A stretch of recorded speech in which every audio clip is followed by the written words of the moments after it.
All right, ladies and gentlemen. Apologies for the delay. Cleaning my face and washing my head took a little bit longer, so I just had to make sure I covered all of my bases before I come before you in front of this camera. But let's go ahead and get started, shall we? Yo, peoples! Kyushu92 here, and welcome back to yet another live reading of me reading Fire Force. Today, we are going to be checking out Volume 8, and I need to double check and make sure that this thing isn't auto-focusing while I'm reading, so I just need to go ahead and fix that before we really get knee-deep in this. But, Yoda, good to see you. Hope all is well with you. Just fix that, and we are good to go. Audio levels are where they need to be. Let's go ahead and get started with Volume 8, titled Family Reunion. Now, last we left off, Shinra and company were fending off against Giovanni and members of the Evangelists. And the last thing that happens in the last chapter is Giovanni getting bodied by Shinra, being knocked outside, and the very first person that Shinra sees standing on the hill overwatching everything is his younger brother, Sho. So, let's see what happens in Volume 8. Let me move this stuff off to the side so I can be comfortable. Summary! Wait, where's the summary? Wait, this is a big thing. Where's the summary? Hold up, where's it? I'm so used to reading the summary. Where is it? Do I remember you from Final Fantasy? Yes. I mean, Yoda, I need to ask you something. You were here yesterday. My memory is not going to be like that where I just forget people who show up literally yesterday. I recognize you. Don't worry, I recognize you. It's odd how it doesn't have like a summary I can read. It just lists everyone. Normally it would have a summary that I can read off of, but it doesn't. That's odd. That's the first time I've read one of these volumes, and it doesn't have the synopsis or the summary of where things are. I mean, I can read the back. The battle at Vulcan's workshop continues, and Shinra finds himself face to face with his long-lost brother Sho. Shinra is determined to keep the promise he made to his mother, but Sho has other plans. He orders his knights to destroy Company 8 and take Shinra back to the Evangelists with them. So, I guess that's going to have to do for our summary, because it doesn't have that. So this is chapter... What? I told y'all before. Roman numerals confuse me. Hold on. Let me see. LXI in Roman numerals.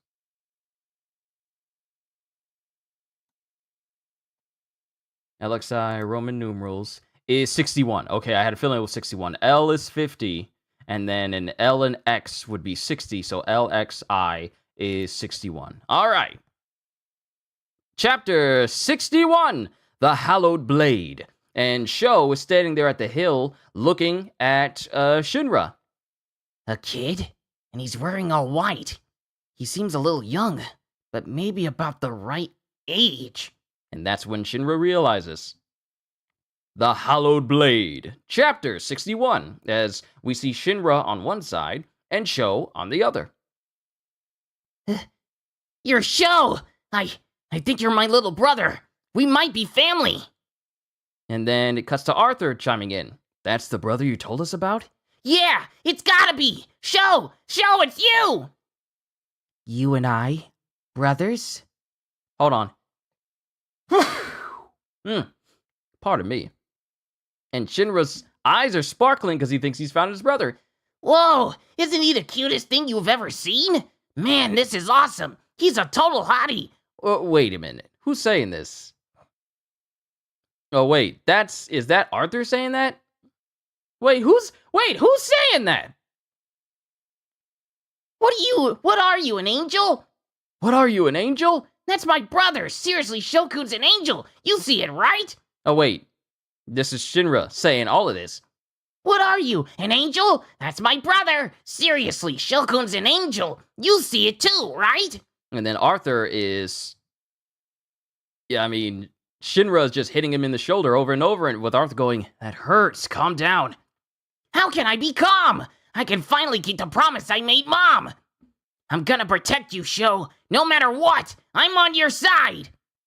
And then there's like a flicker of flame, and Sho is right next to Shinra.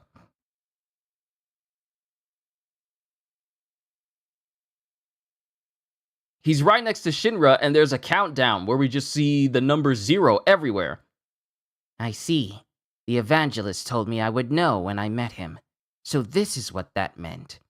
This man is my brother. And mind you, the timer is still on 0 as we go through all these panels. This is difficult to describe. The word that comes to mind is revolting. And then the timer goes to 1.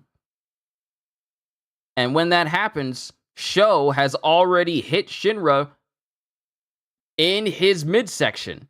When did he get down here? And Shinra falls to his knee. So, you really are with Sho! You don't belong with them! And Shinra finds a sword at his throat. I would say the same to you, wielder of the Atola Burst. You will be coming with us. And then it cuts to Arthur, who tries to run up on Sho. What a creepy little kid. And then it shows Sho looking at Arthur, and then we see his blade move as if there's an after image, and then we see a cut that lands right on Arthur's chest. Arthur! You move quickly. You manage to react. As it shows Hibana. It shows Hibana running up and seeing Sho after he just dropped Arthur. Shinra, get away from him! He's too dangerous! Then we see Sho's sword move again, once again with after images. No! Stop! And then, where Sho was, he's no longer there. And we see flaming feathers. Flaming feathers all around as we see Sho brandishing his sword.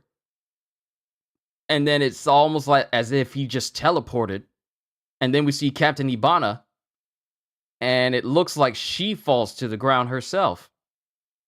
Yeah, it looks like she almost falls to the ground. And then we cut to Shinra. What is he doing? I can't read his moves! And then Shinra just finds himself coughing on the ground. And then Sho says to Flail, bring him with us. Dispose of the others. Did you find it? As Sho is talking to Dr. Giovanni. I have the key to Amaterasu. And then Mirage walks up. And then some dust is flying through the air. As Mirage notices. Nice work, Commander. It's already over. Then all of a sudden, the whole area explodes in front of Flail and Mirage. And even Giovanni gets kind of caught up in this explosion. What's causing these explosions? And then it shows that Captain Hibana has been picked up by Vulcan and pretty much everyone else, as they're all inside of this small pickup truck. And then it cuts to Shinra and Arthur, who are in the distance, as Vulcan goes, Shinra, grab on! As he holds on to Arthur and Vulcan grabs him. And it's Victor Licht! I didn't know Victor was there. Victor's the one driving. You're still in one piece, I see. Inspector Licht? And we have Lisa, who's watching all this go down, and she opens up the gate. She's there in front of the gate, and everyone's starting to drive past her. And Vulcan sees her, and she sees him. Lisa, come with us! And then Lisa looks like she's about to reach out to him.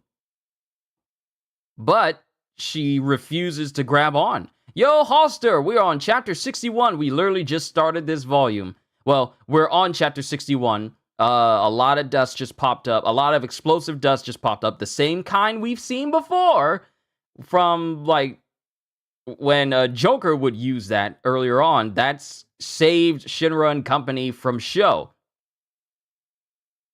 Well, it seems that way. But Lisa doesn't grab onto Vulcan's hand, and they just drive away from her.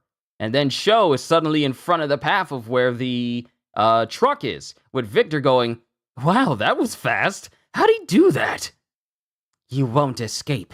He's staying here. And then, before Sho can really draw a sword, a voice comes up and says, so sorry, we can't let you have him yet. And then something lands near Sho and causes him to dodge. And then we see something curling out of the ground that looks eerily similar to Joker's face, but it's kind of some sort of shadowy creature. And then Joker is right there in front of Sho, using his sword to clash with him. The hero has arrived. And that's the end of chapter 61. Onwards to chapter 62, Promises. Promises! And as the dust settles, we have Flail and Mirage. Where are they? Did they get away? I believe Commander Sho went after them. So he had backup. Vulcan's not so bad at knocking on bridges after all. And Lisa's in the background just silently looking on. Then we have Joker fighting Sho. You must be Joker. Oh, I see my reputation And before Joker can finish that sentence, Sho appears to try and strike Joker, and they both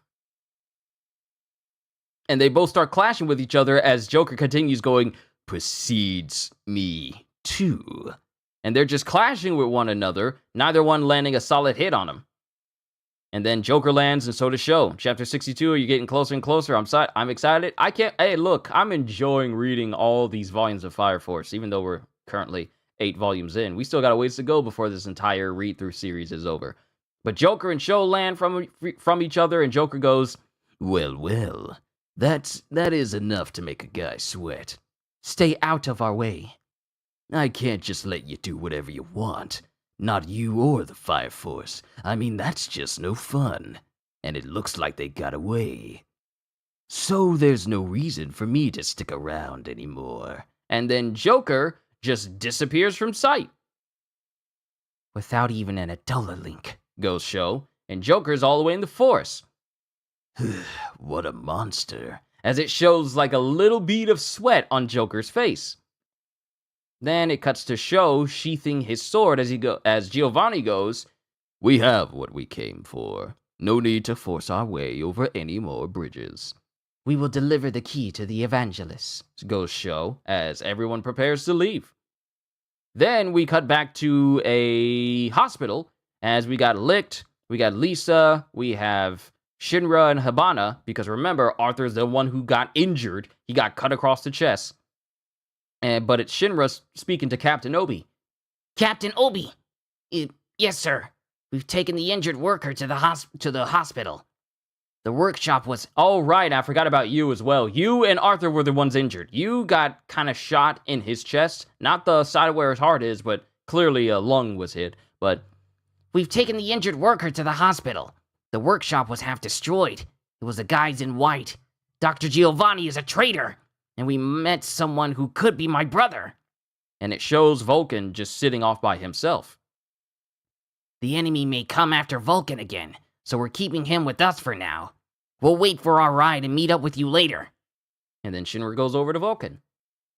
Vulcan, would you mind coming with us to Company 8 for a while? I think you'll be safer there. Yeah, sure, thanks. And then as Vulcan gets up, Shinra's standing right next to him. I didn't want it to happen like this. I wanted you to come to Company 8 as our official engineer. And I'm sorry about you. Arthur and I were right there. We should have kept him safe. I'm really sorry. Then Vulcan speaks.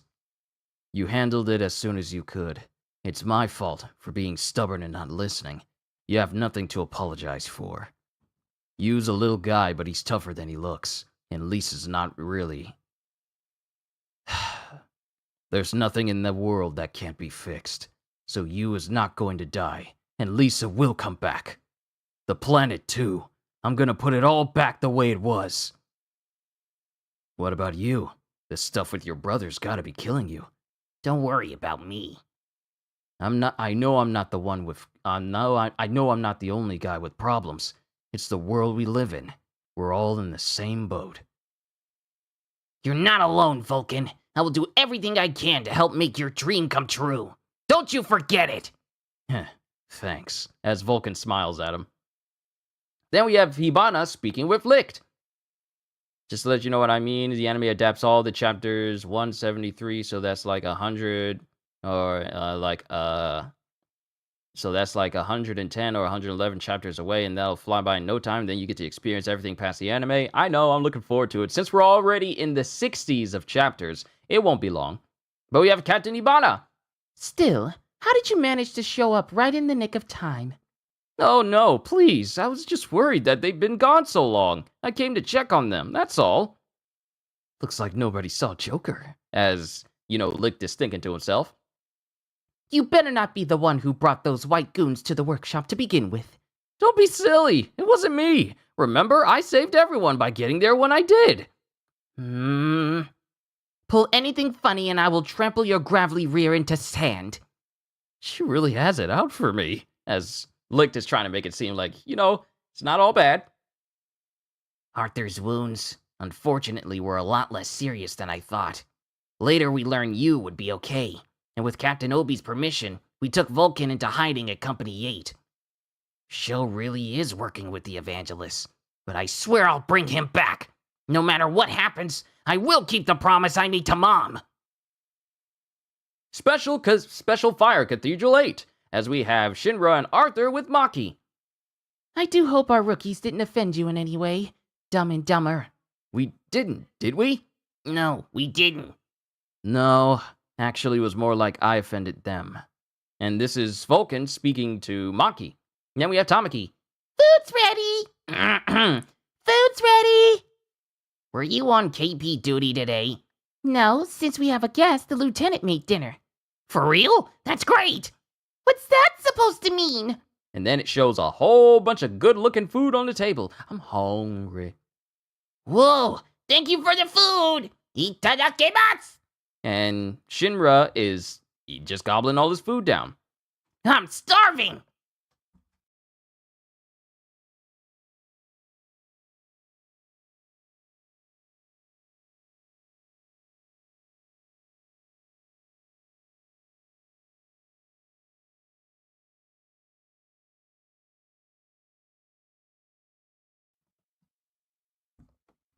But Shinra's eating a big old bowl of rice going, I'm starving!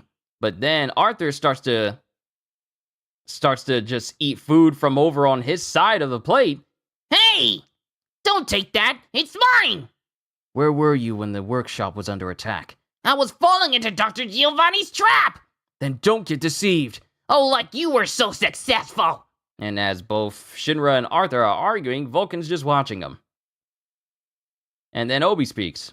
Sorry about the racket. No, that's okay.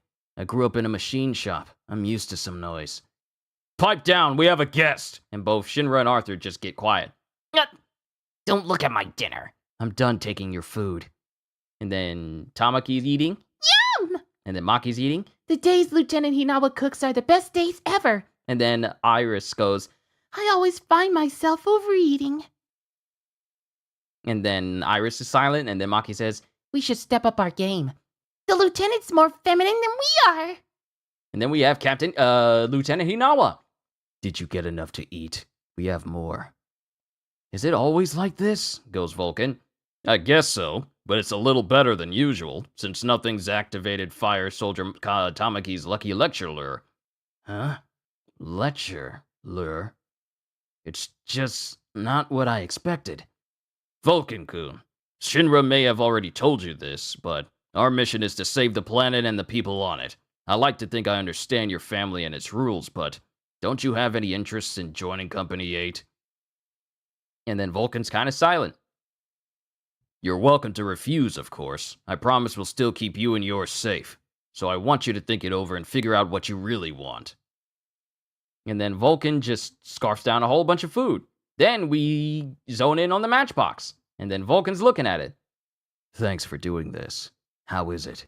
Because this is Captain Hinawa showing Vulcan their matchbox. You're taking really good care of it. I'm not sure you need an engineer. Do you service it, Lieutenant? Here you are, As Shinra walks in. I left a change of clothes for you in the locker room. It's a spare jumpsuit. But I know you don't want to stick your arms through any Hijima products, so if you really don't like it, I can lend you some of my clothes, or go buy you something new. When is Jujutsu Kaisen coming back? It is on break. It's on break. So the next chapter doesn't drop until the week after. The last chapter we got was literally this Sunday. We literally just got a chapter this Sunday. So it comes back the week after next. But I know you don't want to stick your arms through any Hajima products, so if you really don't like it, I can lend you some of my clothes or go buy you something new. And then Vulcan just starts scratching his hair. What is wrong with all of you? Take the kid gloves off already. I'm not used to everybody being so careful around me. Huh? And then Shinra just kicks him in the butt. Ah! Okay, I said take the kid gloves off, but did you have to kick me? Don't you have a middle ground somewhere? Show me you're behind. I'ma kick it. Huh? No way! Get back here, darn it! As Vulcan's chasing after Shinra. Then time passes, and then we go back to Vulcan's workshop. Why did we bring Vulcan back to the workshop? And this is Arthur and Shinra. He probably forgot something. He said there was something he needed to settle. I really wish he would be our engineer. That would be awesome. Yeah. Then it shows Vulcan standing in front of the grave of both his grandfather and his father. Dad, Grandpa, here's your soda, as usual. I don't know if you can see it from the other side, but I ended up getting help from the Fire Force. It sucks, right? Hyjima's a little puppet organization. So, am I disowned? I know our family's promise is to never ever help the Fire Force. Maybe our family was cursed for building Amaterasu. No matter what I do, the curse breaks everything I love. I have to make something that will never break. That's why I want to restore the world, bring back the animals. I thought I could do it all by myself. Then you and Lisa came along, and this guy who says I'm not alone. I'm sorry, Dad, Grandpa. I'm going to break my promise. And that is the end of chapter 62. Onwards to chapter 63, Allies. And then we're back at Company 8.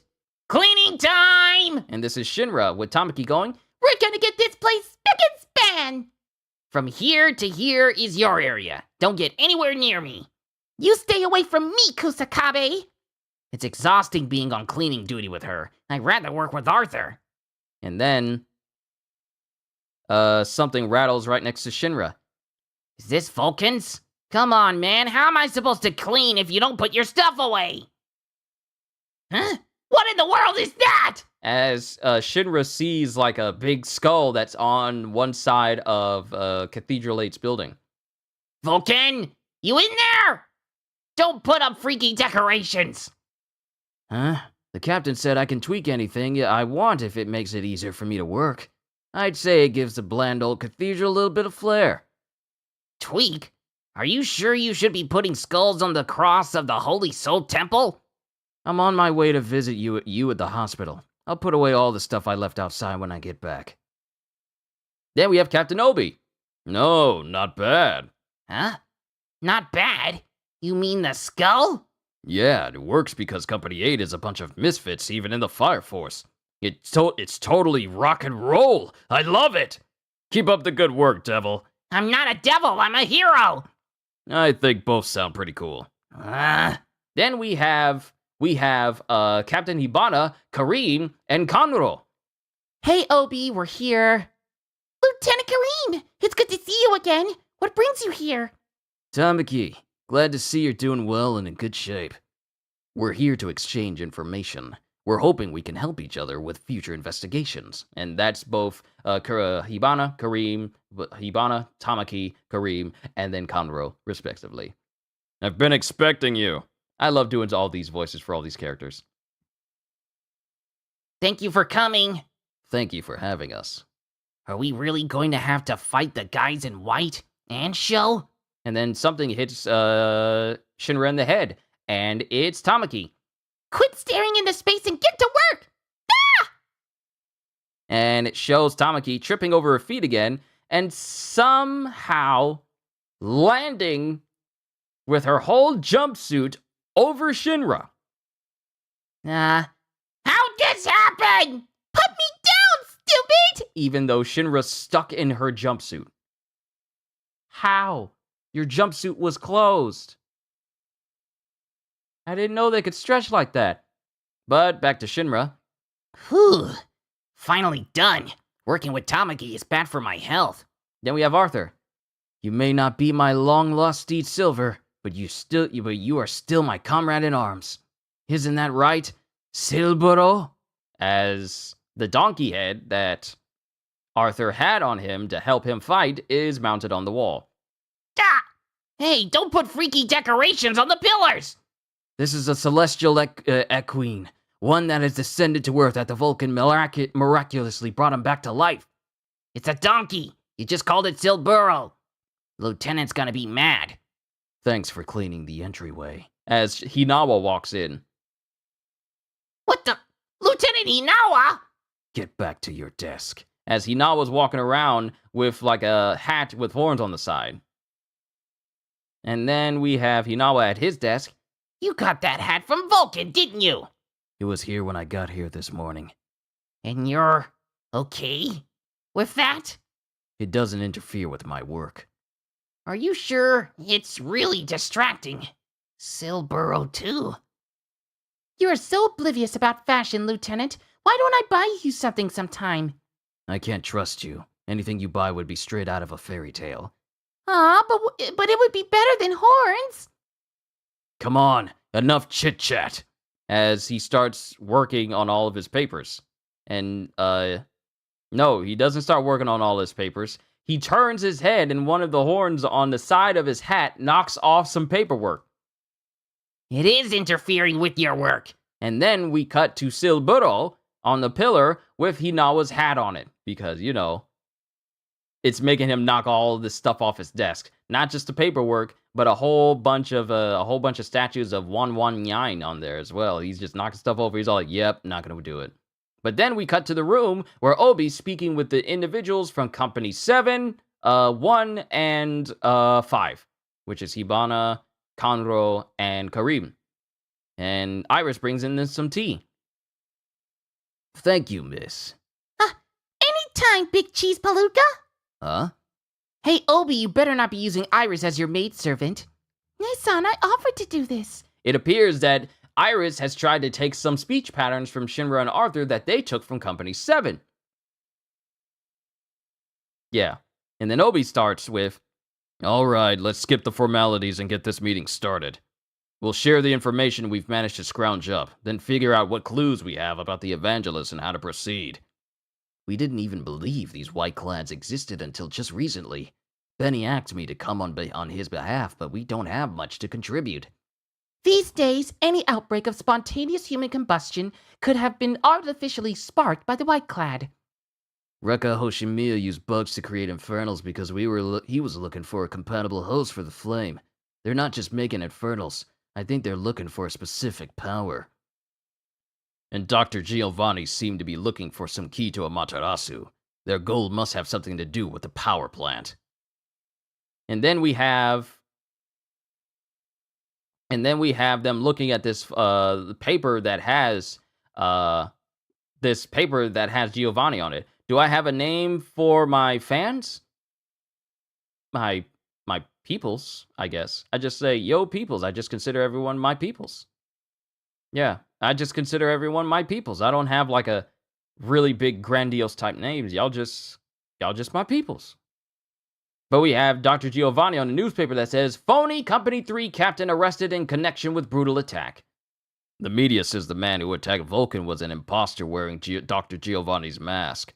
A man claiming to be the real Dr. Giovanni appeared at the press conference and Company 3 is still going with him as captain. But he's actually the fake. I'm betting Hajime set up a replacement to avoid a scandal with their precious Company 8. Vulcan has seen under Giovanni's mask, and he's sure that the man at the press conference was not him. I heard a lot of soldiers left Company 3. All of them spies, I bet. They're probably with the Evangelists now. I don't know if all of Hajime is against us, but either way, sorry, the text is kind of small right here in the crease of the book. But either way, Company 3 is out of the government's reach as long as Hajime is behind them. And then we have Kareem. They're just getting more and more radically extremist. If we don't know who our enemies are, we should find their base and strike. Our own Leaked has already started the search. Can we trust him? For now, he's doing good work for us. They've had their fun. Now it's our turn to go after the evangelists. And then we have Licht, who's in the force. So, these must be the anchor holes Shinra told me about. It's nice being a member of the Force. You could just waltz into any dangerous crime scene and snap away. And then Licht is there along with Joker. And that's all you need to track down their base? That's all? No. Even I need more than that. But if I add it to the clues from the things he left behind at the workshop, I might manage to deduce something. Just finding a lead will be a big step in the right direction. These guys aren't pushovers. Just because Company 8 knows where they are won't mean they can take them down. Are they that bad? And how? And how? That Commander Sho, I suspect his powers come from a link with the evangelists. He could be super speed, but it's something different than my powers.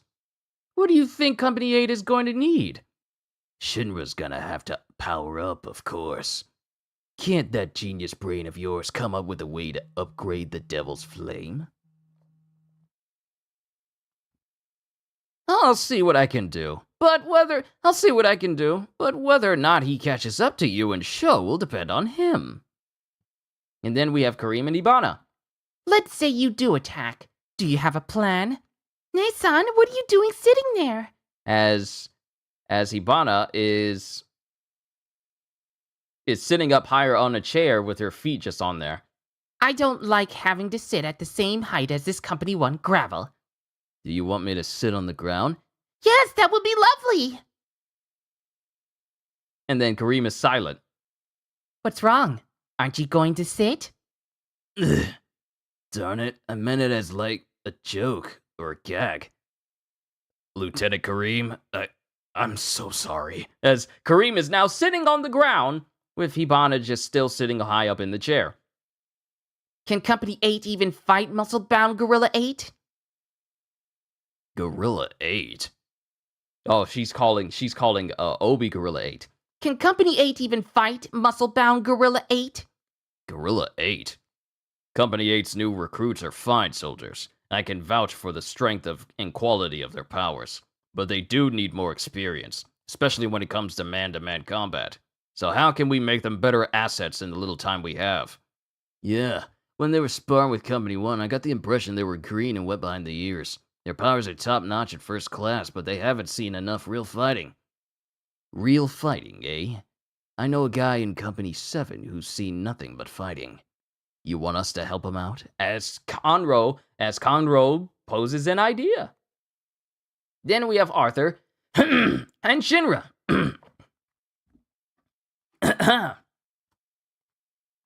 Give me a sec. We have Arthur and Shinra.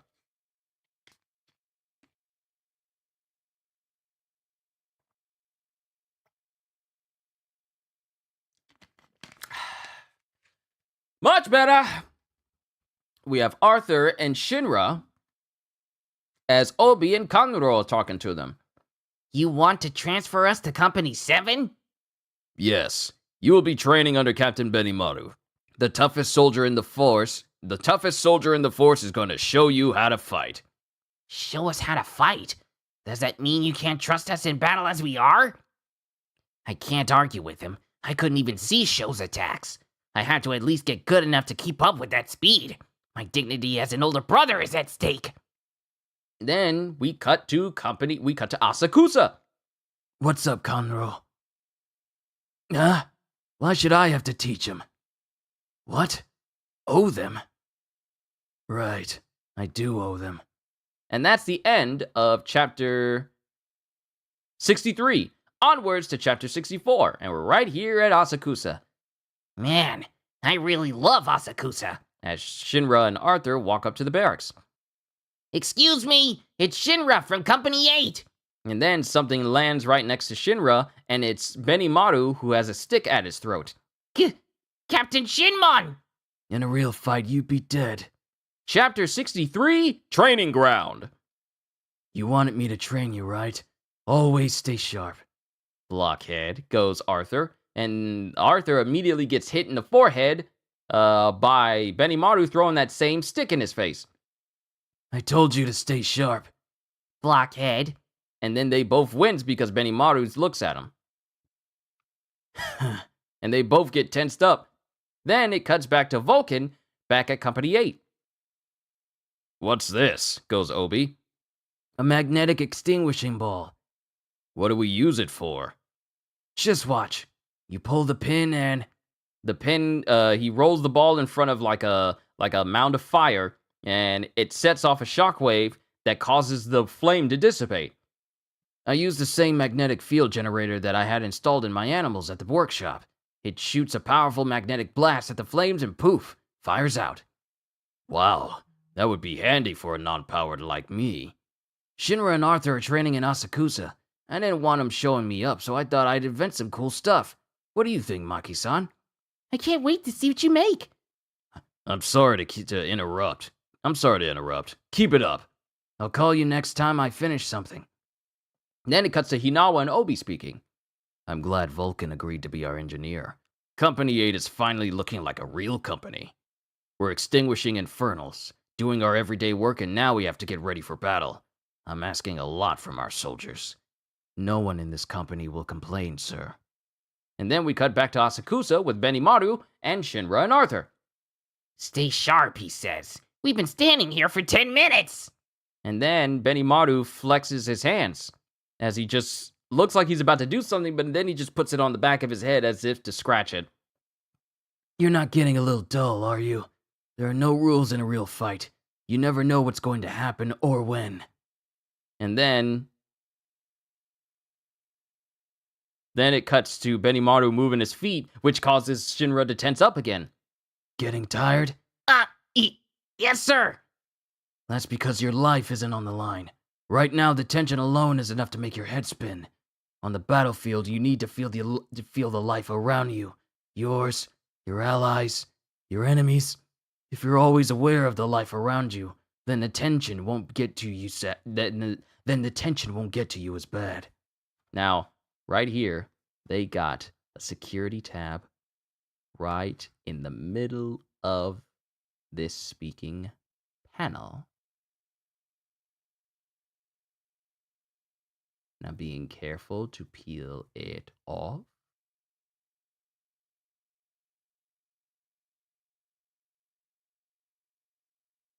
There we go. Captain Obi's always saying the same thing. Value life, right, sir? It's Company 8's motto. If you're feeling the life around you, you won't leave yourself open as easily. But the guys you're fighting know that too. That's why surprise attacks are the most effective. When I fought Dr. Giovanni, I didn't sense any danger until the moment he attacked me. That's how I left myself open. Okay, let's get some practice in you. Come at me like your life depends on it. Then it shows multiple explosions and points of impact as Arthur and Shinra are fighting Benimaru. And then it cuts to Conro, who's watching. Oh, they're really going at it. And then it cuts to Benimaru, who's fighting, who's just dodging all of his moves, all of Shinra's moves, and Arthur's moves. He's predicting all my moves. And then it cuts to Benimaru putting his hands up as if he's about to strike, and both Arthur and Shinra kind of get blasted back just from this one gesture. That's enough. Is it? Goes Arthur. Your style's not bad, but you're never gonna hit me. Your attacks are all completely predictable. There's something you're missing. Do you know what it is? Something I'm missing? A finishing move. And then Shinra lights up as he goes, A finishing move? and while he gets excited, his guard is down and Benimaru proceeds to kick him in the face. CDs, it's good to see you, man. I told you to stay sharp. Ah! Your greatest strength is your speed. Think of a way to use that in a finishing move. That's our Captain Shinmon! You know exactly what to look for! Oh wait, this is someone going, that's our Captain Shinmon! You know exactly what to look for, 'cause it's Victor! Shinra-kun's charms are his speed and is the explosive firepower that he gains from the thrust of his feet. The amount of flame stored within him has always been far greater than most. Right, hello there. I'm Special Fire Force Company 8 scientist team, the uninvited Victor Licht. And I happen to have an idea as to how Fire Soldier Shinra can power himself up. He shows up everywhere, doesn't he? Captain Shinmon, might I ask for your assistance? What are you talking about? To put it simply, jet propulsion. If he focuses his flames in one direction, he'll increase his thrust. By compressing the flames he emits from his feet, he can draw out his firepower instantaneously. So you're saying he needs to make his flames thinner? Yes, exactly! Clear some space behind me. And then both Shinra and Arthur immediately walk away. Will this be powerful enough? Yes, perfect! And then Benimaru causes this big spot of flame to appear in his hands, but then he starts to narrow it and refine it and make it thinner. And then he blasts, and the blast is so powerful that it actually forces Benimaru backwards, because that's how much propulsion was behind it. Whoa! Then we have Victor. Currently, your flames are spread out in all kinds of useless directions. You just have to rein them in, and you can have that much thrust too. If you can condense them all in one direction like Captain Shinmon just demonstrated, it should give you even more speed. And then I can use it for my finishing move. Okay, I'll try it. Shinra, you focus on practicing that finishing move. Arthur, your power is already finishing. Your power is already finishing move class by itself. You'll spar with me, and I'll drill the basics into you. Come try to kill me. Yes! Yes, sir! That being said, how do I do this exactly? Well, can he get it to work? As Conroe is just watching in. You don't really seem like the Company 8 type, so I guess you really did come from Haijima. You mean my noggin's too good to be in Company 8? Why, Iota, if you pull anything funny with Company 8, you'll be sleeping on the seafloor. Please, I wouldn't dare. And then it cuts to Shinra as he's trying to refine his flames while Arthur spars with Benimaru in the back.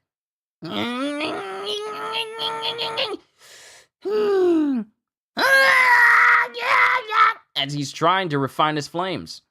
Oh dear, his flames are all over the place.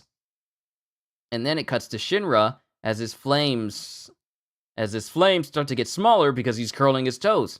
Go! I use my toes to adjust my flight position. If I move them wrong, I'll lose my balance. Still, straining my face isn't gonna help anything.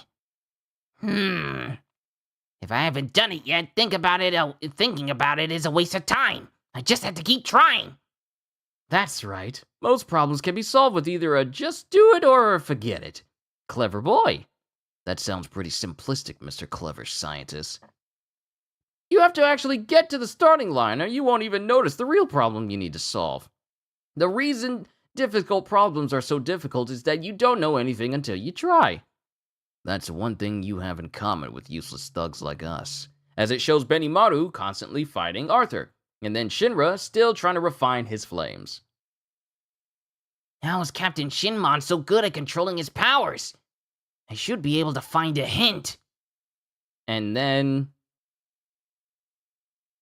Shinra is paying attention to the hand gestures that Benimaru is using, and he proceeds to launch Arthur back with like one forceful blow. It's only been a few minutes, but if this were for keeps, you would have died 5 times. Ow!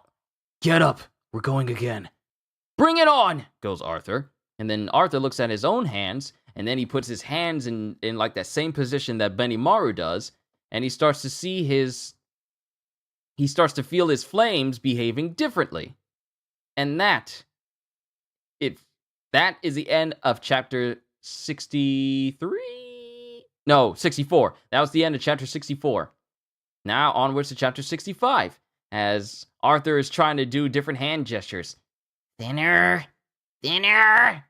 Take my blob burst of flames and squeeze. Squeeze. Squeeze. And he's trying to do like these different gestures, but squeeze. And then it shows Shinra floating in the air, making all these faces. And then we have Hika and Hina running in the background going, "It's exactly the same!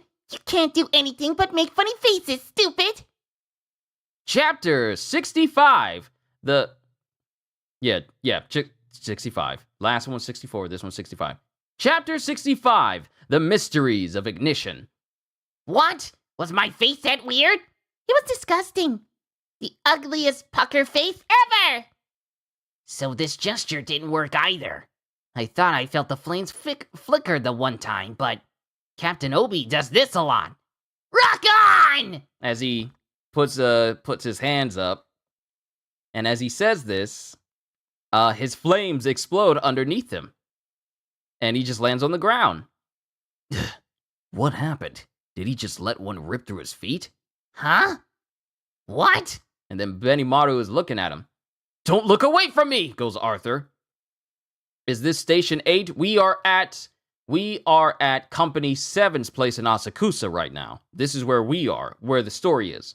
But Arthur sees Benimaru looking at Shinra and he goes, don't look away from me! And Benimaru easily blocks his sword with his bare hands and goes, if you're gonna take advantage of an opening, do it quietly. And proceeds to hit Arthur once again in his chest, and then backhands him behind him.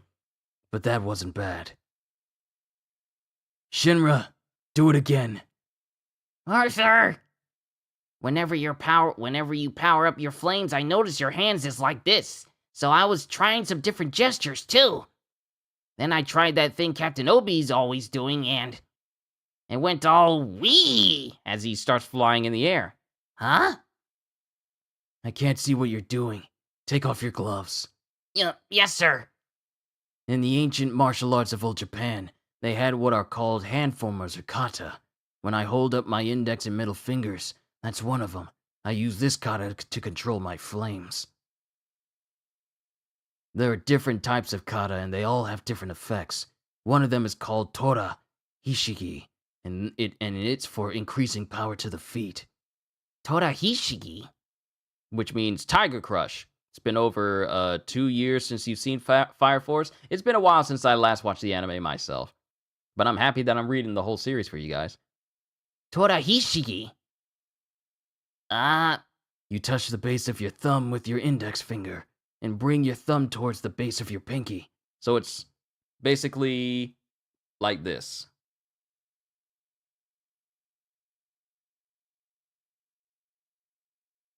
It's basically like this. That's the gesture. Hopefully you guys were able to see. Oh, wait. You guys can't see it because it's blocked by the chat. It's basically like this towards... Basically like this. That's the gesture. When you make certain shapes with your fingers, it focuses your body's flow of energy into one point. It affects your flames, too. And we see a little diagram that's not unlike the 8 gates from Naruto to a certain degree. Focus the flow of energy with my fingers.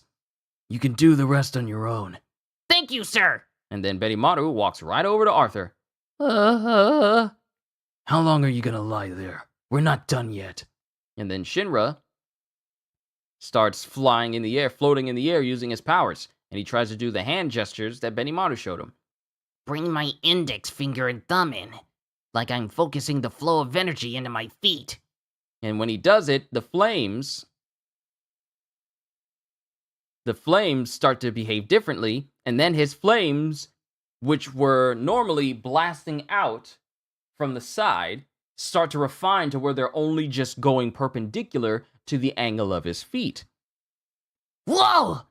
That felt like the flames came together, and I almost shot into the air. This Tora Hishigi is awesome! Let's do it again! And then it cuts to Shinra trying it again. My body's full of energy. Yeah, I'm starting to get the hang of how my powers really work. This time I'm gonna shoot up into the sky. And then when Shinra puts his hands in that position, it shows the energy going towards his feet. And then Shinra's standing there. I feel my feet getting hotter. The shape of my hand connects to my feet. I need to get hit to him as soon as I can. I need to get to Sho. Hurry. Go faster! And then Shinra is airborne. Literally instantly, he is already high in the air. And the point of where he launched from, there's a small crater. Like a small crater from the point he launched up, and it kicked up so much dust in everyone's faces. With Licht going, wow, now I see what that Joker sees in him. That was really fast, wasn't it? Not bad. As Arthur tries to rush Benimaru again, and Benimaru, without even looking at him, kicks Arthur in the face. Arthur cannot win. Points for staying quiet. Darn you. Shinra, use that new move and come at me. And then it shows Benimaru clashing and training with Arthur and Shinra at the same time. With Kanuro chiming in, He didn't want to do this. But I'm glad he's having fun, of course. Waka's always having fun. But I'm glad he's having fun. Of course, Waka's always having fun. he looks really grumpy to me. These kids are worth teaching. Waka must be loving this. As it shows the, frustrated faces of both Shinra and Arthur as they constantly clash with Benimaru. Then it shows Benimaru shooting a fireball into the air with him going, Now fetch! as it shows Shinra flying up high and then kicking this fireball, using this increased speed technique that he's learned. How's that? You're shaping up pretty decently. Now if you can just manage some lateral movement, you'll be all set. A knight will not give in! Looks like he's spent too. Let's call it a day. You got knocked out a lot. You okay? I am a knight! So you got a name for your finishing move yet? Oh yeah, my finishing move. Stay sharp! As both Shinra and Arthur dodge out of the way before Benimaru can hit him. And they're already tensed up, ready to go again, with Benimaru just looking at him. So, what's your move's name? Kick man kick. No, You're strict about that too. You're strict about that too, huh? you have to stay sharp about names too. You can't make me train you and then give me that. And that's the end of chapter 65. Onwards to 66. Various results. And it shows Maki.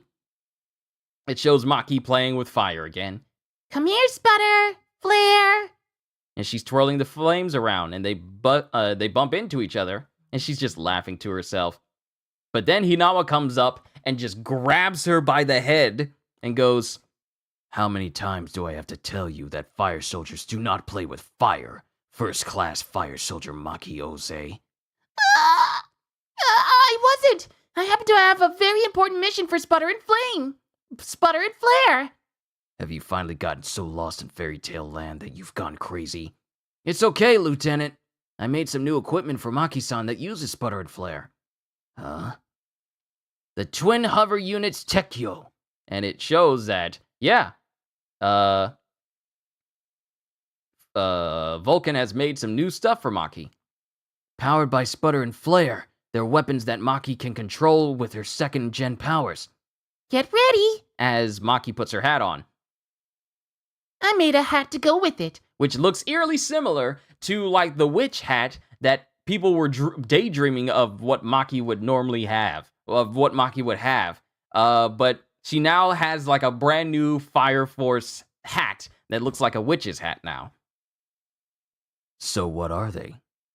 You might say they're flying hamsters. Since powered enemies are resistant to heat, these can deal physical damage. And then both Sputter and Flare fly into their respective parts. And using the firepower that they are, they make the hover units Tekyo, they make Tekyo float right next to Maki. So, what do you think? You passed the flight test, goes Vulcan. So the sputtering flare witch is complete? No, not the sputtering flare witch, it's Tekyo. But if we call it Tekyo, no one will know what it means. I thought it meant Iron Bridge. See? Oh wait, this is Hinawa goes, I thought it meant Iron Bridge. See? The lieutenant had no idea it means Iron Owl. Well, at least give it an animal name, because you know, Vulcan is really big on animal names. Then it shows something walking through the streets. I was sure it was around here. Excuse me, ma'am. Where can I find Special Fire Cathedral 8? That way. You can kind of see it. Oh, you're right. Thank you very much. Awesome! Goes a kid who's watching this. Yay, it's Sister San! What? And it's you who's attached to, like, he's in like a body jacket that's attached to this really big robot. Is this Baymax before we got Big Hero 8? When did this volume come out? When did this volume come out, and when did Big Hero 8 come out?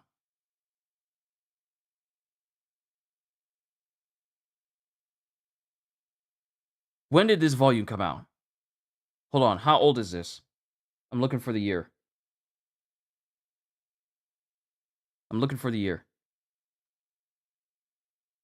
Fire Force, Volume 8, copyright 2017. When did Big Hero 8 come out? Wait a minute. Or is it Big Hero? What is it called? I'm calling it Big Hero 6. Ah, not Big Hero 8. It's Big Hero 6. Big Hero 6. When did Big Hero 6 come out? 2014? Okay. I see the inspiration now. This is definitely Baymax. Okay. Hello, it's me. It's good to finally see you again. And this is you. You, son? What? What is that? Hey, you! How's the way maximum working for you? Way maximum. Waymax. Baymax. This chapter was made after Big Hero 6 came out. I see it because the Waymax has a face that's very similar to Baymax, except he doesn't have like a big, pudgy, inflatable body, but the eyes, that's where it sticks out. Hey, you! How's the way maximum working for you? I was dying of boredom, but now I can go my way and still stay in bed. You saved my life. And you saved my life by doing first aid on me, Sister Iris. I only did what anyone would do. Where's my lifesaver Shinra-san? I have to say hi. Shinra is on a mission with Company 7 in Asakusa right now. Nice to meet you. I'm you. I'm something like Vulcan's apprentice. You must be Shinra-san's superior officer. That would make you kind of like a lifesaver to me, too. Man, I'm so glad I got shot. Now I have so many lifesavers! I don't think that's something people would normally say. I'm just saying, normally you would not say...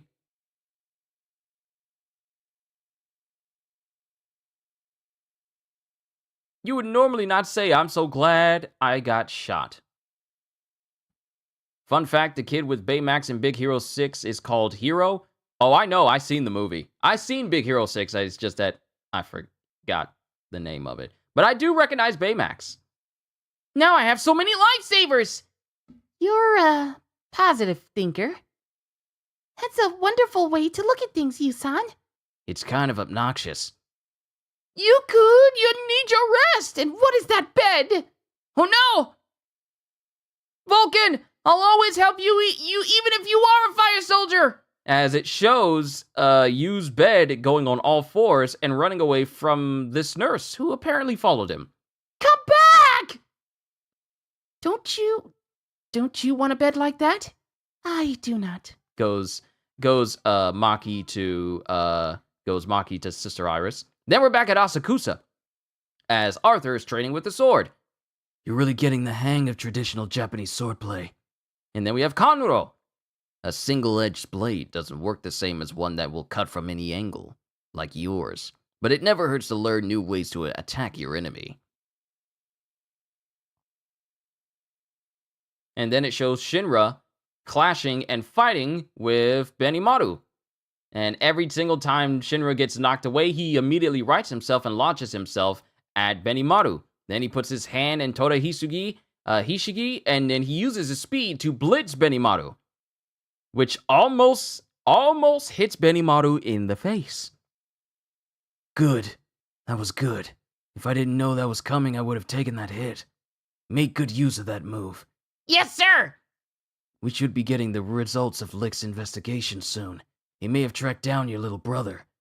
He's your only family. Be the one to protect him. Thank you very much, sir. And then Shinra goes, just you wait. And then we cut back to Licht, who's giving his report to Obi.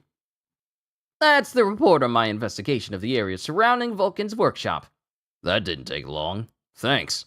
The Whiteclads left a lot of clues with very distinct features. First, there's the iron used in Dr. Giovanni's weapon. I identified it as the same material used in underground railways in the proto-national area. In the proto-national era. And in the soil samples I collected from their footprints, I found moss that only grows underground. The enemy is in the nether. And then it shows this big structure. This big structure and an elevator going down it.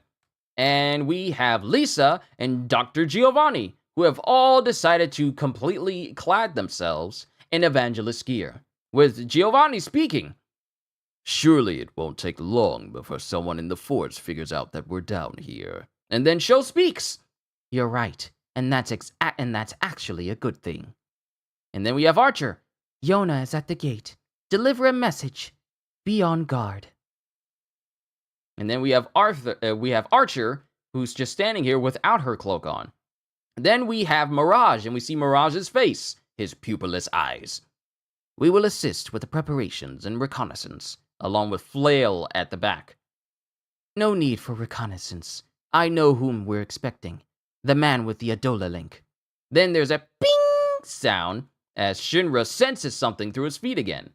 And then it just shows Shinra and his brother Sho. And that is the end of chapter 66. Onwards to chapter 67, To the Nether! And we're seeing a whole bunch of things on the floor, a lot of Legos, some toys all over, because it's a flashback. And it's Shinra's mom, holding Sho. Ah! Whoa! Shinra, you can read your picture books after you pick up your toys. I'll do it later. Is that a good idea? You know bad boys get taken to the nether. And this causes Shinra to immediately pick up his toys and put them away. I'm not scared of that stupid old nether. And after Shinra puts his toys away, it shows Shinra looking at his little baby brother Sho. And Sho's reaching for him. And then we have Shinra going, "Don't worry, Sho. If anyone takes you to the nether, your big brother will save you. I promise." And flashback over as we are at Company 8, with Shinra going, The nether, sir?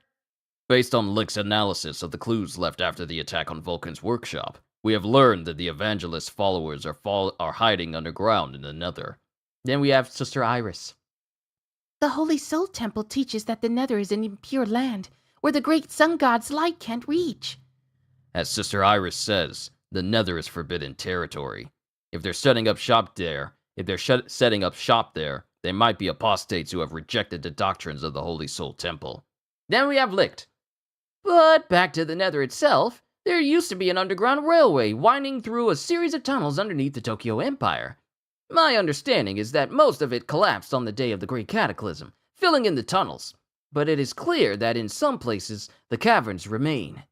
I have narrowed down a location based on Dr. Giovanni's effects in the areas where artificial infernals are ignited. And we see different places called Ginza, we have East Ginza, and we have Yotsuya.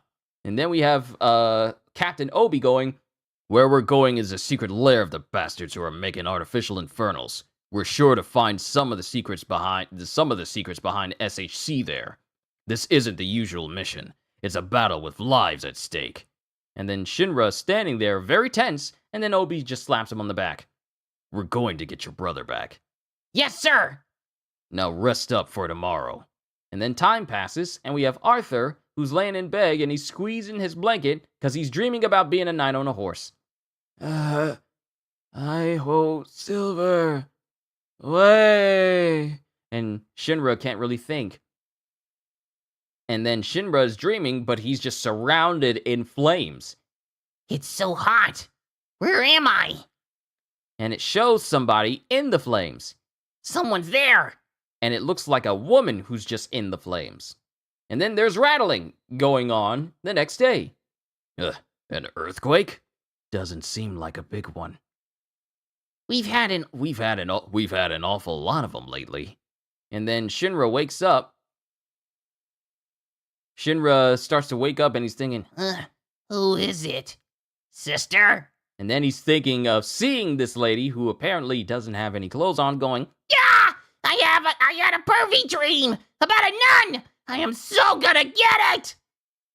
And then Shinra is later seen getting in the matchbox with everybody else, as we have Vulcan and Licht in full uniform.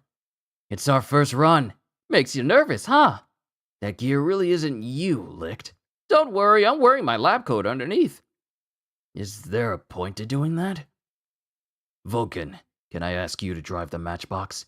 Sure, I'm gonna have to drive it eventually if I want to know everything I can about it. We finally look like a real Fire Force company. It's true. Then everyone's on board. We have more people now, scoot down! And then it shows everyone talking, everyone chilling, and then Shinra is looking at Iris, and then he starts blushing, because apparently Iris looks like the woman he saw in his dreams. Then we cut to the matchbox leaving, and Obi going, You need special permission from the church before they'll let you even think about going into the Nether. It's usually impossible to go inside. I can't believe trains used to run underground. Then we have Iris going, In the Holy So Temple, they say that the light of the great sun god never reaches the Nether, and that it's connected to hell. It's an impure land where inhuman creatures live. It's a super scary place. and then Shinra just gulps. And then we arrive at the entrance to the Nether. And then Captain Obi's just standing there. So this is the door to the Nether?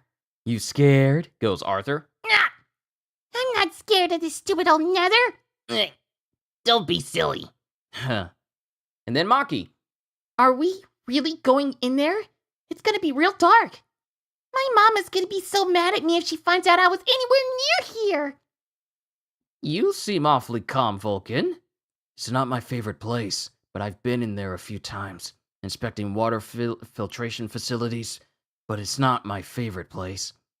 Are you sure we should be going in there? Goes Maki. Stop freaking out so much. You're making me scared. And then it cuts to Hanawa.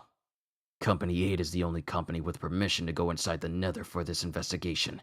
The Holy Soul Temple won't let people enter the profane and pure land in large numbers. Quit your whining. Then allow me to offer a prayer.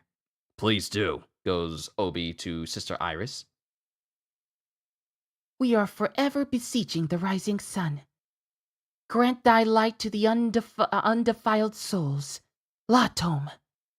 And then the door to the Nether starts to open. Huh? Sister Iris, please stand back. It opened on its own. Is it a magic door? Don't be stupid. Are they inviting us in? Goes Hinawa.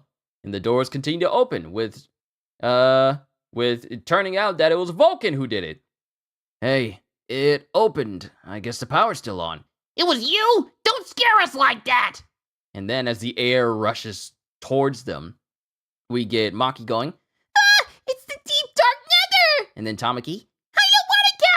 I'm scared! My thing is, if you can't see,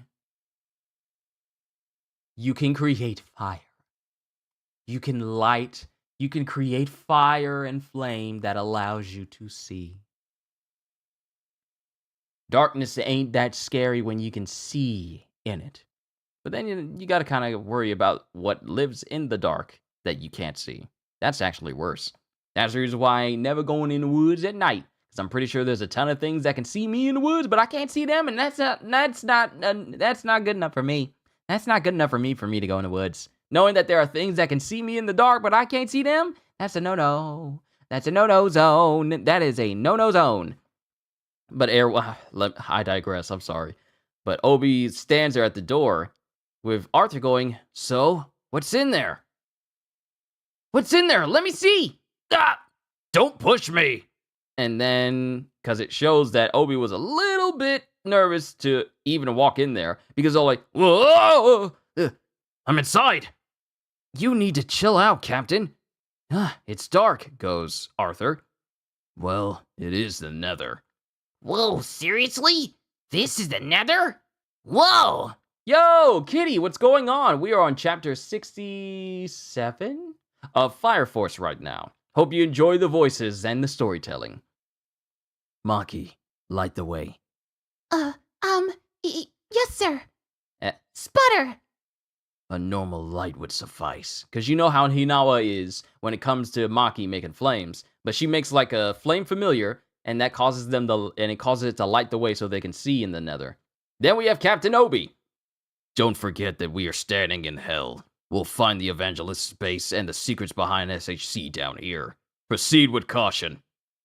And that is the end. No, I was wrong. This was chapter 66. Onwards to chapter 60. No, wait. 6, 7, 8. No, this is chapter 67. Chapter 67. And now we start chapter 68. But then we have Obi walking forward and something's rustling. And it looks like Captain Hibana actually goes, No, go back. Chapter 68. Lost in the Dark. And it cuts to... Oh, wow. Wow, these pages were bent. These pages were bent. No. I'm gonna have to fold them out again. Luckily, they weren't torn, but man, I didn't even know that I had bent pages in this volume. But Shinra sees Captain Ibana and goes, Captain Ibana! Help! As she gets dragged into the dark. Help me!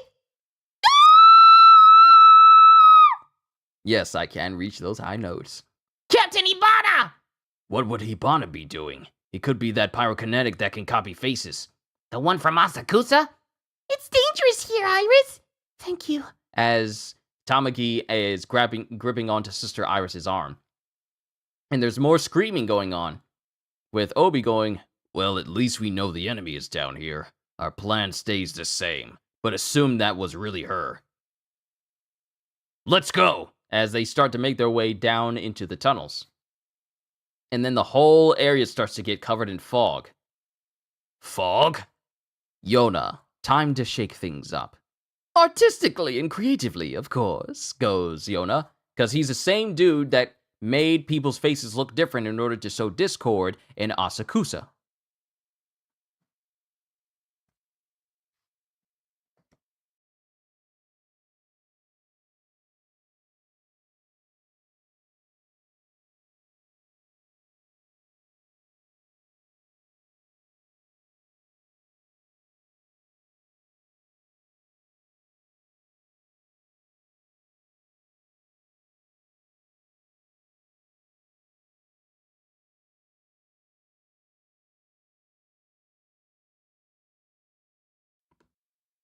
Someone left the man cave door open and the boys decided to, they wanted to join in on the stream. But continuing, Fog, Yona, the same dude who caused all that discord in Asakusa is here.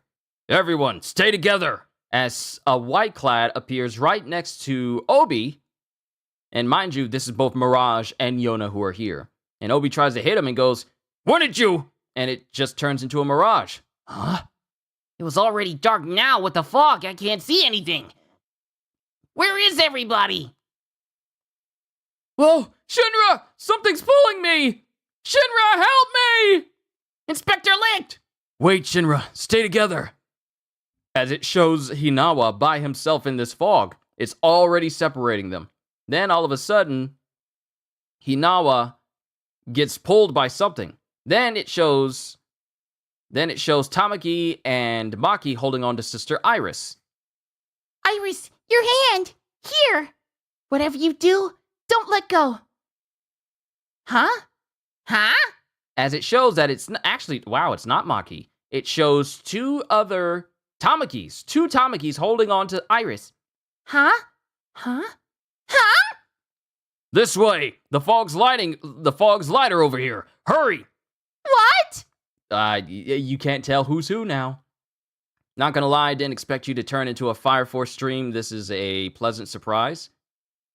Oh, wait, are you talking? Oh, you're talking to Kitty. You're talking to Kitty. Who are you? This way! We can get out over here! No, don't run off! Be careful! And as this happens, the fog dissipates and it shows that Obi is by himself. Darn it, they got us. And it shows Vulcan is the only one there with Captain Obi. Life forms detected. 2. Looks like we're the only ones here. You are the real captain, aren't you? Those goofy animal goggles? So you're the real Vulcan. I'm sorry. I made these goggles to detect life forms in case we end up fighting Mirage. I didn't expect them to use fakes and all this fog at the same time. And he's made goggles that's based off of a sloth. And then it shows Hinawa standing in this fog still. So, how far did I fall? Because it shows that he apparently fell through a hole because it was obscured. And then Hinawa is looking through this fog. Also, Q is just hitting me. We're heading into the Nether arc. I love this arc so much. I'm getting excited. I kind of remember certain things from the Nether arc as well, but this will just be my refresher on the Nether. And as Hinawa's looking through the fog, he sees Toji. Remember, Toji's gone. He went infernal.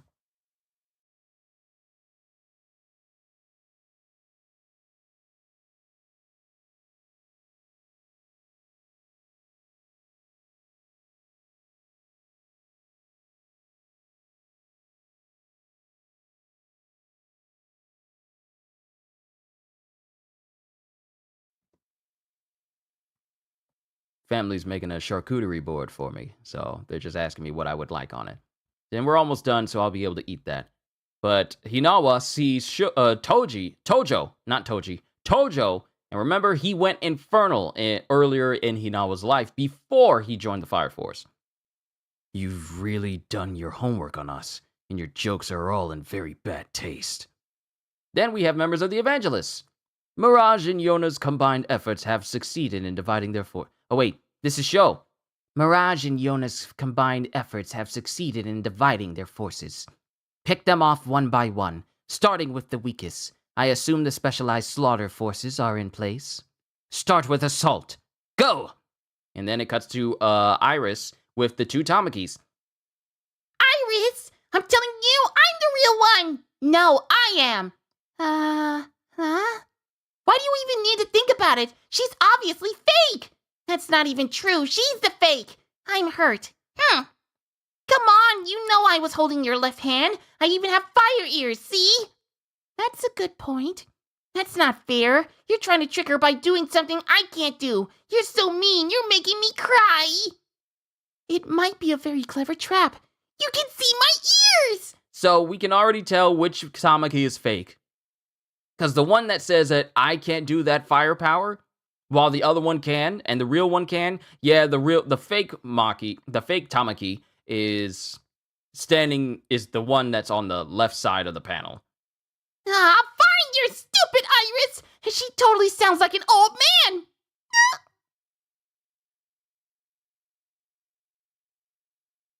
And then it cuts to Tamaki, who's just backing away, and she trips, and her jacket flies off, her pants fly off, and she's just standing in the buff because of her lucky lecture lure.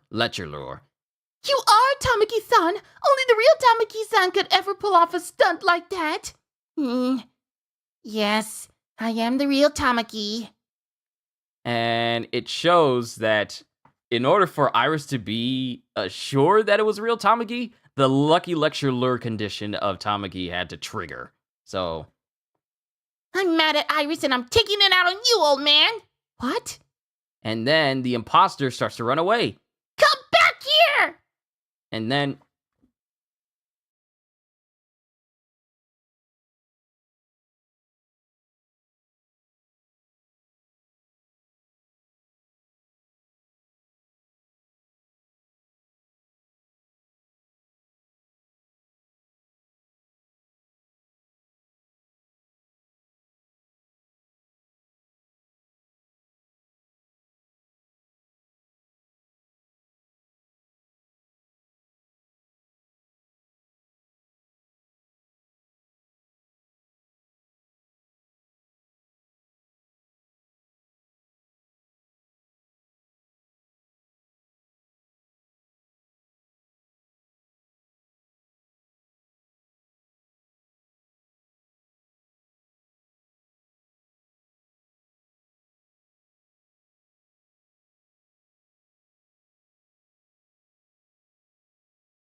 I had no idea my family was gonna make the charcuterie board and bring it up, so I really do need to finish this volume so that way I can eat food. Not like the food's gonna get cold because cold cut charcuterie boards are already cold, so it's all good. Apologies for the interruption.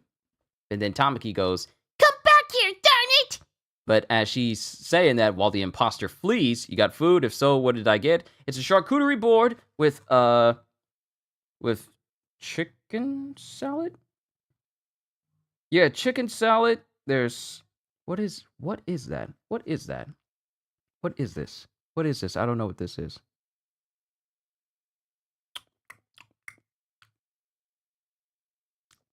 I don't know what that is. I need to ask them. I don't know what that is. It has like a sort of garlicky flavor to it. But yeah. That tastes like something. I'm trying to what is that? It's not the chicken salad because there's some other chicken salad that's on there. That's the chicken salad, but that tastes like something. I don't know what that is. But while this imposter runs away, someone starts walking in. So, you're the first, eh? The first of many on today's docket. Assault. That is the name of the man who will kill you. And it shows another member of the Evangelists. Let me see. Okay, hold on. Let me show you.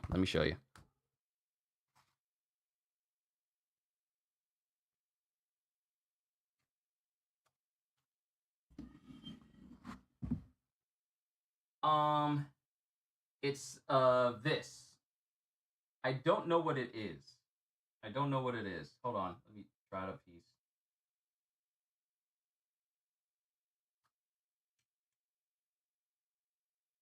That it tastes like some sort of like garlic spread, but maybe it's like garlic cheesy garlic stuff. What is this? Hold on. Let me ask them. Let me ask them what it is. Sorry, I know the mic was away from me, but let me ask them what that is.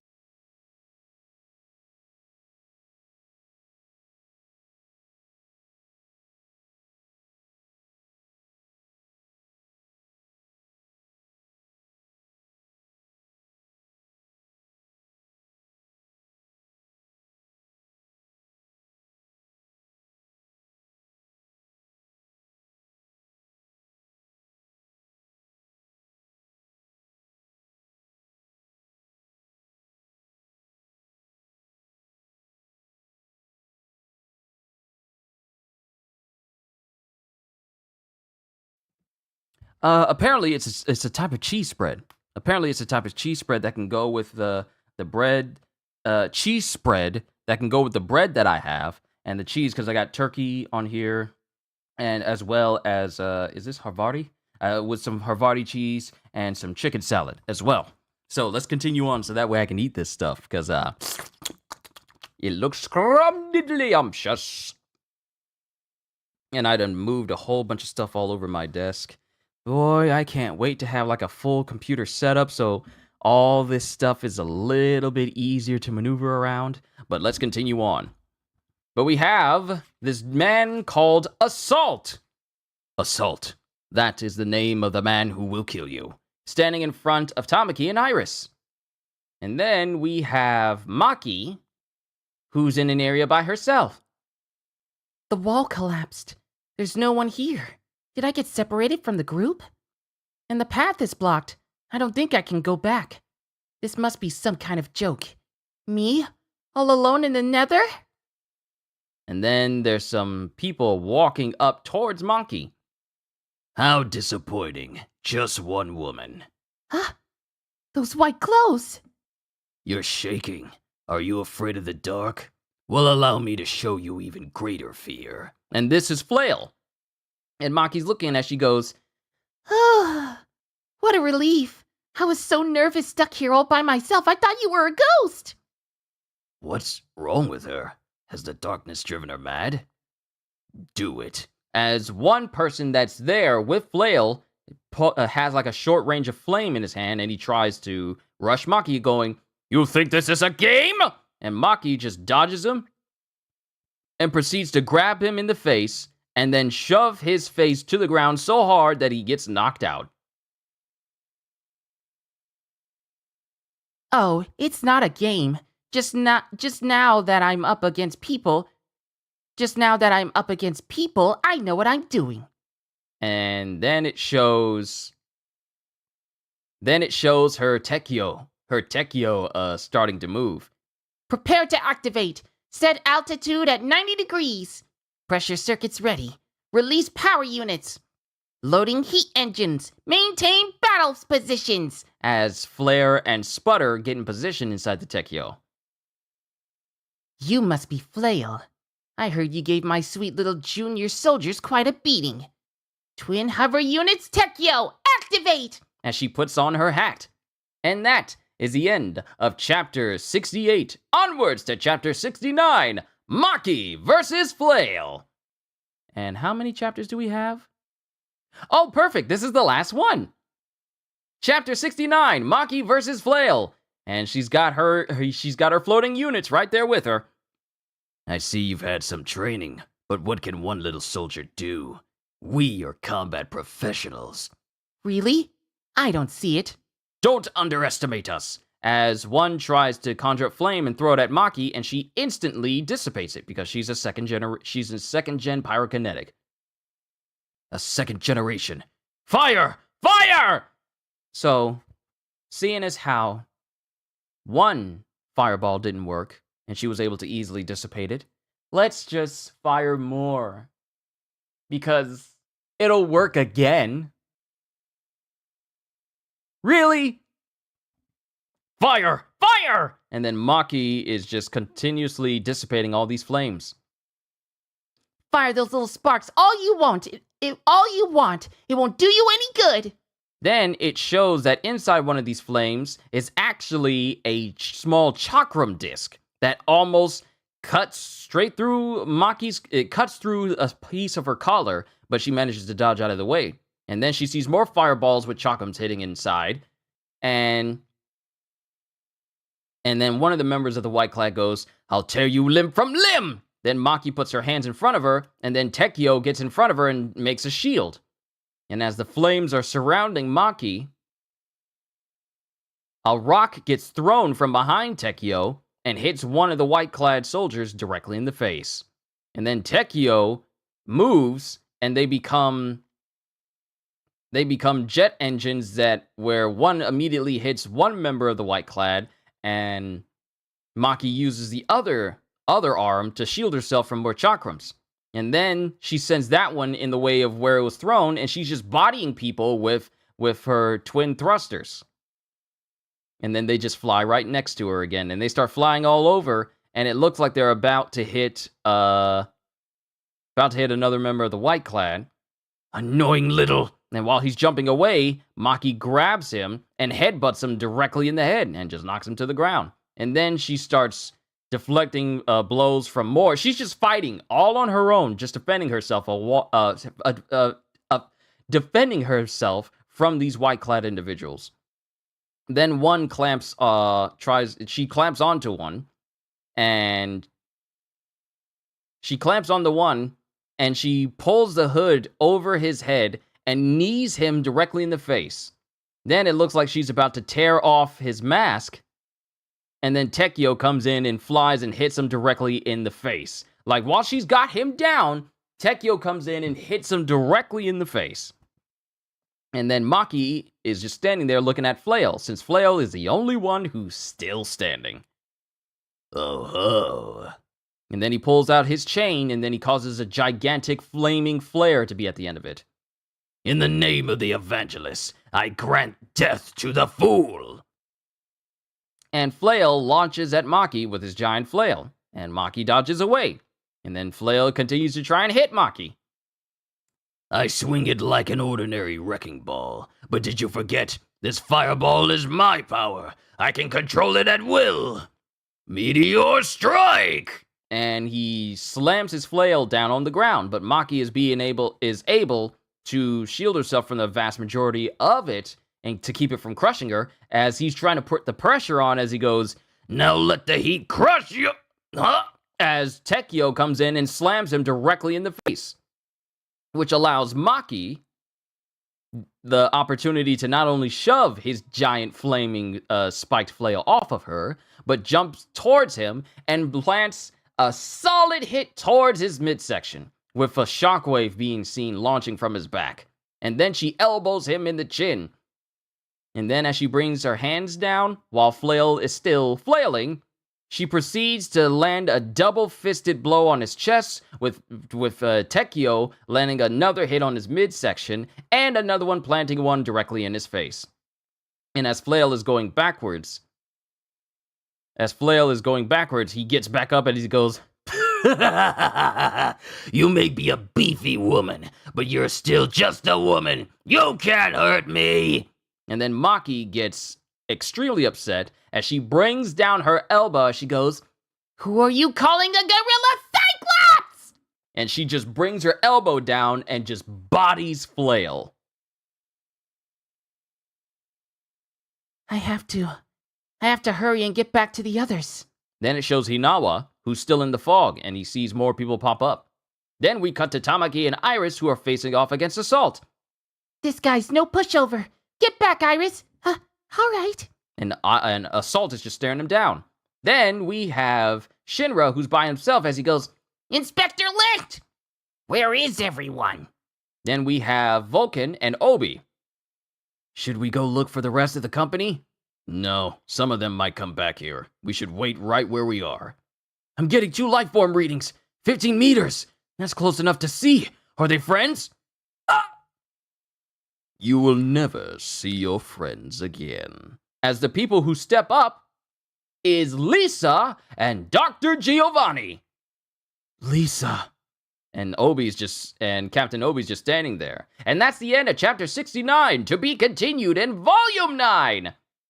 And we have a 1-page translator notes page, and then I'll call it a session for today's reading of Fire Force. Translation notes. More feminine, page 40. The term Joshi Ryoku, literally girl power, has a different connotation in Japanese than the phrase girl power in English. It refers to the ability to do things that are typically considered to be feminine, such as creating delicious meals, making a living space a pleasant place to be, developing a fashion sense. A lot of things that people here in America would see as chauvinistic in tendencies to a certain degree. Silburo, page 53.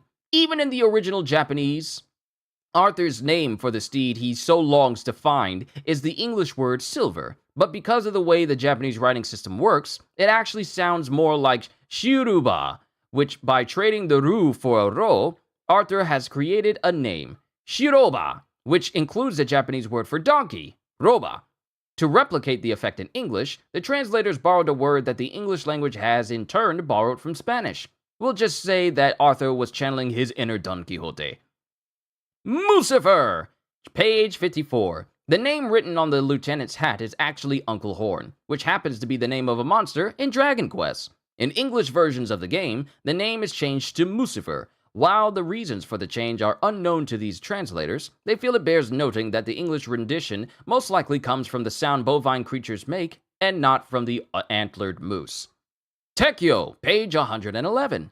In Japanese, it's fairly easy to make up words by taking 2 kanji characters with appropriate meanings and sticking them together in this case. In this case, tetsu for iron and kyo for owl.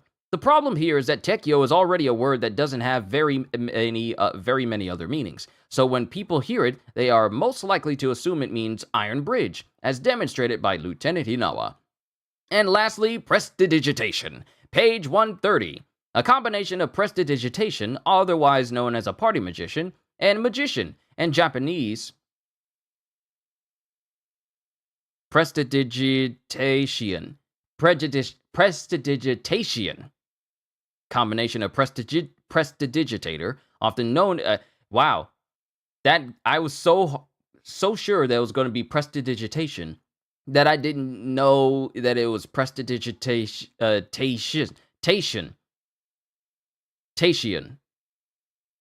Prestidigitation. Okay. A combination of prestidigitator, otherwise known as a party magician, and magician. In Japanese, there's a bit more of a pun as tejinashin, Prestidigitation sounds similar to technician. And that's the end of the translator notes for Volume 8, and that brings my Volume 8 reading of Fire Force to an end. Next time I read will be on Monday, because I take breaks on Sundays. But we're still making good time, and you don't need to worry about me taking a big break from like, oh, I'm not going to be reading this day other than Sundays. Overall, I really did enjoy myself reading to all of you. Kitty, thank you for stopping by. This is, when you don't see me making game videos or doing game streams, I'm doing stuff like this, reading to all of you, and I have such a wonderful time doing it. But I just want to say, as I prepare to eat my food here, is that I love doing this so much. Whether it's reading stories and adding my own dramatic flair to it, playing games, or doing whatever, I just love this. And I just want to say thank you for enjoying what I do. I just want to say thank you for that. But I'm not going to stand on ceremony here any longer than I already have. Hope y'all enjoyed. Can't wait to see you all in my next video. Like, comment, subscribe, even become a member, because I am always looking forward to entertaining you. So have a fantastic day. And once again, as always, later, peoples.